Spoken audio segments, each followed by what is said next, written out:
কোনো বিড়ি নাই, কোনো সিগারেট নাই, কোনো চা নাই, কোনো 100 টাকা 200 টাকা 500 টাকা 10,000 টাকা নেই। ওই প্লাস্টিকের কইলেদের মুখে লাথি মারেন, তারা দেবেন আপনাকে পেটে টেনে ধরেন, একটা চা খাওয়ান, আল্লাহর কসম ভোটের আগে পাবেন, বড় বড় পাবেন। এই ভোটের আগে নিশা কি বাংলা বাজারে নিশা, এই নিশা আমাদেরকে দূর করতে হবে। শুধু দুর্নীতিতে এই এমপি দুর্নীতি করলো, সেই এমপির কাছে আপনি চা খেয়ে আপনি বিড়ি খেয়ে আপনি আগেই দুর্নীতি করেছেন।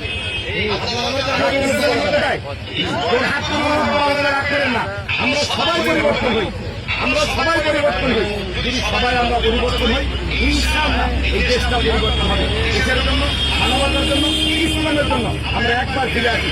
৫৩ বছর এতে স্বাধীন হয়েছে, কোনো স্বাধীনতা সকল কোনো ব্যক্তি পাই না, একজন ব্যক্তি পাই নাই। আপনি দেখাইতে পারেন ৫৩ বছর বয়সে আমি ছোট মানুষ, হত্যার জন্য উন্নত শান্তিতে আছে না, কেউ শান্তিতে নেই, সবাই অশান্তি। ৫৩ বছর বলছে তার একটাই কারণ আমরা দুর্নীতিবাদ, আমরা দুর্নীতি